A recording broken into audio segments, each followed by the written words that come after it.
Haciyeho iminsi urwego rw'igihugu rw'ubugenzacyaha RIB rutangaje ko rwataye muri yombi meya w'akarere ka Nyanza ndetse n'itangazo ryasohowe na njyanama y'akarere ka Nyanza ryagaragazaga ko bahagaritse umuyobozi w'akarere kubera imyitwarire itari myiza. Nibyo ngira ngo tugarukeho mbere yuko tureba noneho ibijyanye n'ifoto ikomeje kugenda igarukwaho y'uwo bita ngo ni inshoreke ya meya yagize gutya akajya gufata ifoto mu biro bya meya. Iyo foto noneho agahita ajya kuyishyira kuri Facebook. Ni inkuru navuga ko yakomeje kugenda igarukaho aho urwego rw'ubugenzacyaha RIB rwashimangiye iyi nkuru aho Dr Murangira Bitieri yabwiraga igihe ko amakuru ariyo koko Ntazinda Lazme yafunzwe kubera akurikiranyweho hari ibyaha akurikiranyweho ariko nta byinshi yashatse kubivuga kuko iperereza ryari rigikomeje. Rero nyuma yaho rero iyi foto ikomeje kugenda isirikira ku mbuga nkoranyambaga, abantu batandukanye batangiye kugenda babigarukaho. Rero nk'uko umuyobozi w'inama njyanama y'akarere ka Nyanza Mukagatare Judith yabwiye igihe ko ihagarikwa rya Ntazinda rishingiye ku myitwarire mibi yagiye imuranga nubwo atasobanuye iyo ariyo. Nzatsinda yayoboye akarere ka Nyanza mu gihe kigera kuri manda ebyiri nyuma y'uko mu matora ya 2021 yongeye gutorerwa kuyobora aka karere. Yaramaze imyaka 5 abereye umuyobozi. Urumva ko yaramaze igihe kinini ayoboye akarere ka Nyanza, ariko shaka kugira ngo tugaruke ku bijyanye n'imyitwarire mibi batashatse gusobanura iyo ariyo, ariko hakaba hakomeje kugenda hagarukaho ifoto y'uri kuvuga ngo yari inshoreke ya meya. Nibirimo biravuga ko ntabwo turabona amakuru ko ibintu bihagaze niba koko ari byo, ariko iyo yaragiye yifotoreza mu biro bya meya. Ifoto noneho arangije agenda yipostinga kuri Facebook ye. Hari abantu benshi bagiye babigarukaho, bamwe babyemeza abandi babihakana, ariko ibyo tugiye kurebera hamwe ni ibitekerezo cyangwa se na realite y'isi dutuyemo.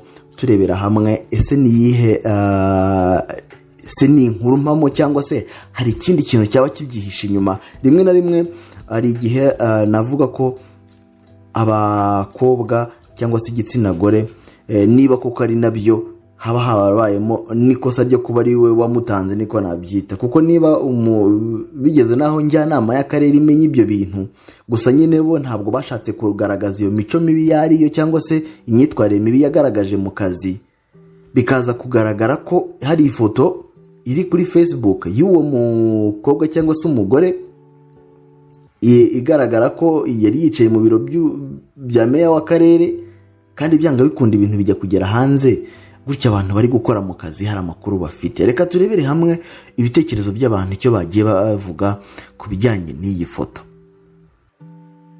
Ni ikiganiro cyatangijwe n'umugabo bita Oswald Osakim. Ni umugabo usanzwe umenyereye mu itangazamakuru, aho yanditse agira ati: uvugwaho kuba inshoreke ya meya Nyanza yifotoje mu ntebe nkuru mu karere maze ayitereka kuri konti ye ya Facebook.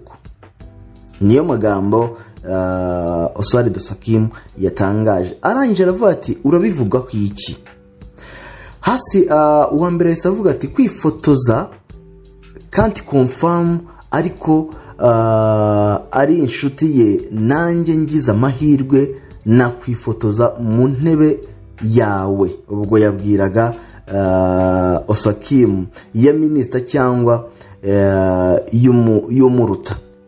We yamubwira ko nta kibazo kirimo kuba yifotoreje mu ntebe ya meya, ko agize n'amahirwe akabona nuko yicara mu ya minisitiri cyangwa se undi wundi uri mu nzego zikomeye byabimuteye ishema.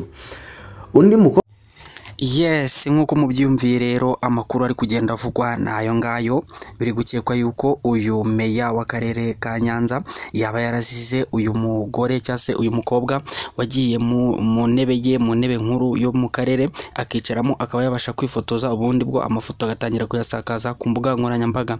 Ibi ni biri kuvugwa rero ntago biremezwa 100% niba ari byo, kuko iperereza riracyakomeje. Nuko twebwe twashatse kubazanira amakuru agezweho ku biri kuvugwa hanze, ariko none amakuru agezweho turajya tugenda turushaho kubasha kuyarebera hamwe uko arajya agenda asohoka. N'aya makuru rero ahari nuko bimeze. Ngira ngo ngusabe rero wowe ugumane natwe hano kuri On Top TV kugira ngo ubashe kuza kubona amakuru yose uyabonere ku gihe ndetse nta na kimwe kigucitse. Ciao ciao.